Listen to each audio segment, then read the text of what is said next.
Assalamualaikum warahmatullahi wabarakatuh. Sekarang Kak Iman ditemani sama cowok keren sama Wah.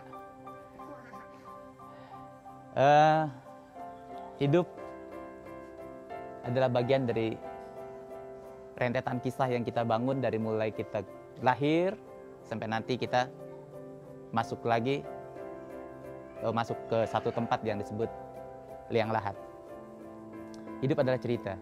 Kalau buat Kak Iman, buat saya pribadi, hidup adalah panggung sandiwara, hidup adalah menjalankan sebuah kisah dengan naskah Al-Quran, skenario-nya adalah hadis, sutradara besarnya adalah Allah Subhanahu wa Ta'ala. Beberapa bulan yang lalu kita ngerayain ada satu bulan yang disebut bulan April. Di tengah bulan April, semua perempuan tuh bahagia banget karena ada satu bulan yang di satu bulan itu ada tanggal di mana yang namanya Raden Ajeng Kartini lahir. Itu unik, lucu.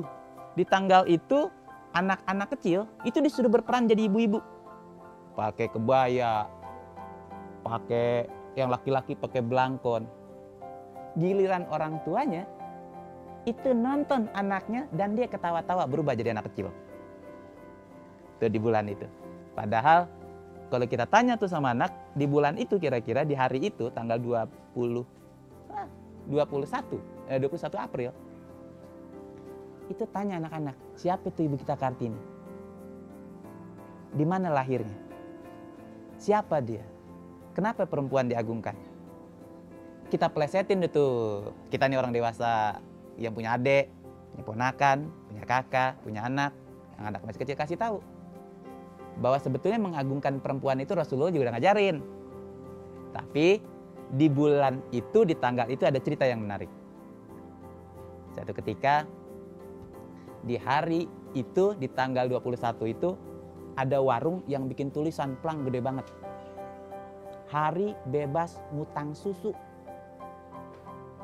Padahal hari itu kan setahu kita hari Kartini. Tapi hari itu warung tulisannya hari bebas ngutang susu. Pikir-pikir kenapa ya bebas ngutang susu? Nih Kak Iman pulang dari tempat kerjaan, pulang dongeng, ngelihat warung tulisan kayak gitu penasaran. Kita temui itu Ibu Badriah yang punya warung. Nggak pengen beli apa-apa ya, cuman pengen tahu itu kenapa hari bebas ngutang susu di tanggal itu. Tapi kan malu juga cuma nanya. Akhirnya nggak tahu di rumah punya gula atau enggak, kita tanya Bu Badriah, Bu, karena tuh ibu-ibu, dia rapin kerudungnya. Ada apa? Dia bilang gitu. Punya gula? Dia bilang, oh punya Kak Iman. Nah gitu deh kurang lebih. Beli gula Bu? Seperempat. Dia bilang, kok dikit amat? Kak Iman gak tahu seperempat siapa. Pokoknya yang penting alasannya hari itu kita bisa ketemu warung, ketemu Bu Badriah, bisa tanya tuh tulisan hari bebas ngutang susu. Begitu dipegang seperempat, ternyata benar tuh seperempat dikit banget. Oh iya dikit, seperempat lagi deh, setengah kilo dong. Sekilo deh sekalian, beli deh tuh sekilo. Untungnya tuh warung sepi. Hari itu warung sepi. Bu Badriah masih ada di situ. Terus iseng tuh tanya, Bu Badriah, apa Kak Iman? Saya ngelirik tuh tulisan. Kak Iman mau utang susu juga? Oh enggak, saya bilang. Saya punya susu banyak di rumah. Emang istrinya berapa? Istri 1. Kok nanyain susu sih Bu? Enggak, artinya punya anak pasti kagak kecil berapa gitu. Kak Iman jangan ngeres. Iya lupa. Emang susu hawanya ngeres aja. Bukan ngeres, meres. Oh iya meres. Lupa. Itu konyol juga tuh Bu Badriah. Terus Kak Iman nanya, Bu, emang hari ini benar boleh ngutang susu? Boleh. Mau ngutang berapa? Boleh. 2 truk. Ya kalau 2 truk mah stoknya juga nggak ada. Enggak, sebetulnya mau tanya, kenapa sih bebas ngutang susu? Bu Badriah langsung diam. Matanya menerawang jauh ke depan. Kayaknya mikir lama gitu. Ada kursi di depan, dia duduk. Kursi di sebelahnya yang kosong ditarik sama dia ke samping. Seolah-olah nyuruh Kak Iman duduk di sampingnya. Walaupun nggak keluar kalimat silakan duduk. Tapi kita tahu, duduk di samping Bu Badriah. Mulai itu cerita Bu Badriah, pandangan kosong ke depan, dia pegang ujung kerudung, digoyang-goyang sama dia. Dia mulai cerita. Kak Iman katanya, 3 tahun yang lalu Kak Iman, suami saya dimutasi, dipecat massal satu kantor karena perusahaan bangkrut.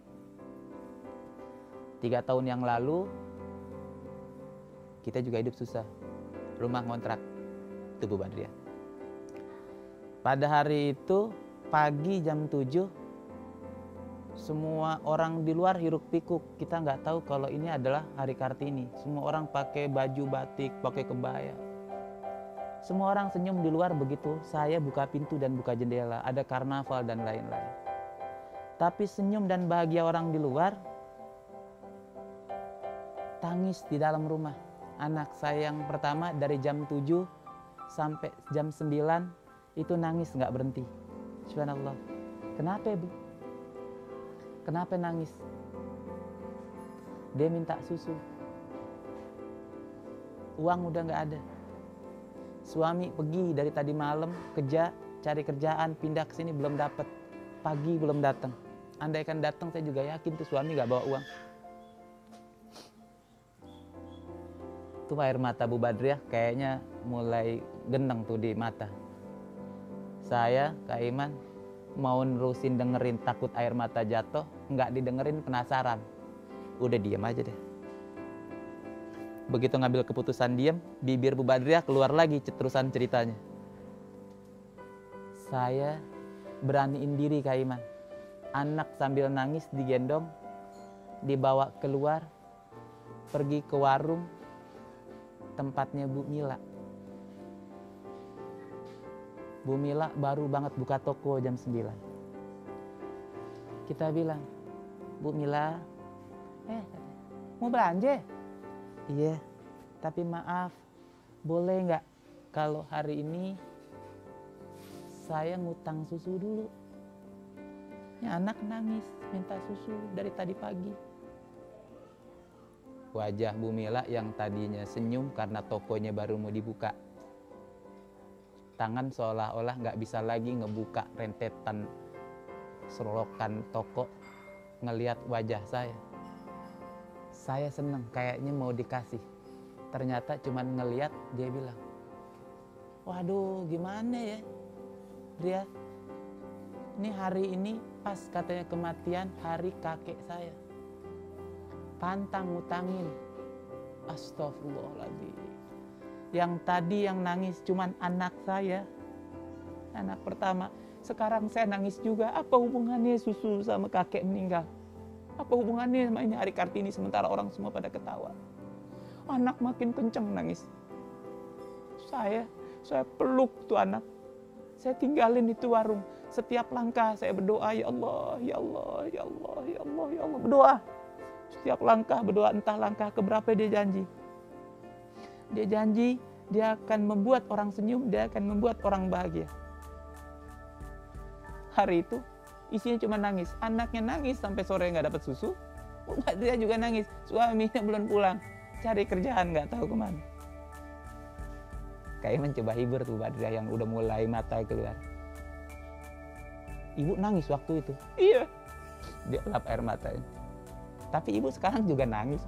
Lagian sih orang disuruh cerita. Ya iyalah. Dulu nangis sekarang nangis. Terus udah katanya mau jualan. Terusin dulu ceritanya Bu. Nggak mau jualan. Terusin dulu. Tapi sekarang nggak pakai nangis. Ya deh. Lap dulu air matanya. Dilap air matanya. Untung cuma keluar di mata. Pasti di kuping juga keluar. Kok tahu Kak Iman? Orang pakai kerudung, kerudung basah. Ini keringet katanya. Gitu, ini keringet. Kan kacau kalau dari kuping keluar air. Nah, Bu Badriah udah mulai terhibur. Nah, dia terusin cerita. Terus gimana? 2 bulan setelah kejadian itu, jadi April, Mei, Juni. Nah, bulan Juni suaminya dapat kerjaan. Alhamdulillah nggak tanggung-tanggung. Dapat kerjaan di tempat perusahaan penerbangan, kargo. Channelnya luar biasa, artinya kargo apapun dari luar negeri dia bisa datang, dia punya channel luar biasa. Barang-barang dari luar negeri dia tahu celah-celahnya. Bulan kedua, dari mulai dia dapat gaji, karena dia punya channel barang-barang bagus, dia mulai berpikir, Bi, ngomong sama suaminya ganteng kayak Kak Iman. Bi, ada apa? Biasa dong Bi, mentang-mentang udah kerja ngomongnya, ada apa? Gitu dia. Ada apa? Umi mau buka toko boleh nggak? Boleh, boleh. Abi punya channel, Umi mau jualan apa? Sembako? Sembarangan? Enggak sembako aja, sembarangan. Emang apaan tuh Bi? Gitu. Udah. Buka. Samping rumah dibangun ya Bi? Bangun. Ntar Abi yang isi barang-barang, dapat nggak pakai modal. Tahu nggak yang ibu pertama beli Kak Iman? Yang pertama kali ibu beli adalah susu. Karena ingat pada tanggal tersebut, di mana seorang ibu dikasih luar biasa sama Allah, ASI yang luar biasa untuk anaknya. Tapi saat itu, ibu udah nggak bisa lagi punya ASI karena anak udah besar. Saya beli susu buat anak-anak. Terus yang lain dia beli. Penuh, toko penuh. Tahun pertama bulan April dia jualan. Nah, dia ingat kejadian tempo lalu dulu waktu dia merasa tersakiti, terzolimi. Dia ingat bulan itu dia langsung bikin pelang gede. Pelang gede. Hari ini bebas ngutang susu. Subhanallah. Dengan dia bikin pelang itu, akhirnya banyak orang datang pada ngutang. Banyak orang datang, minjem dulu ngutang, dikasih sama dia. Satu hari itu dia ngutangin bisa lebih dari 700.000, hampir 1 juta buat orang ngambil susu. Tapi Allah adil men. Allah adil bro. Allah adil bri. Bro laki-laki, bri perempuan. Ya bro aja deh. Allah adil bro. Utangin 700.000, besoknya dia dapat keuntungan 4-3 kali lipat dari itu. Dan dia berjanji, setiap tanggal 21 April, dia akan tulis tulisan hari bebas ngutang susu. Dari tahun ke tahun, tulisannya makin gede. Tahun kedua, tulisannya agak gede. Tahun ketiga, gede lagi. Tahun ketiga, gede lagi. Kak Iman cuma bilang sama dia, hati-hati Bu, bikin tulisannya udah gede, ntar salah lagi. Salah gimana? Hari bebas ngutang susu. Ntar ada huruf depannya salah aja loh. Bebas, bebas. Ngeres Kak Iman. Enggak ngeres, kalau ngeres sapuin dong. Tuh, cerita Bu Badriah dan kisah Bu Mila yang saat itu ya lagi digoda deh sama kematian kakeknya tempo hari yang lalu. Padahal hari itu kan hari kematian Ibu Kartini. Jangan-jangan itu Kartini sama kakeknya Bu Mila saudara. Kenapa matinya bareng? Mudah-mudahan matinya sih bukan karena berdua lagi ngapain gitu. Tapi yang jelas tuh berdua matinya kepergok Ijroil. Udah kita cuekin Bu Mila, cuekin kakeknya Bu Mila. Ya, kita ambil kisah hikmahnya. Bagaimana doa yang luar biasa, orang yang tersakiti, orang yang terzolimi, doanya luar biasa dikabulkan. Tapi begitu dikabul jangan lupa diri. Top, hari bebas ngutang susu. Assalamualaikum warahmatullahi wabarakatuh.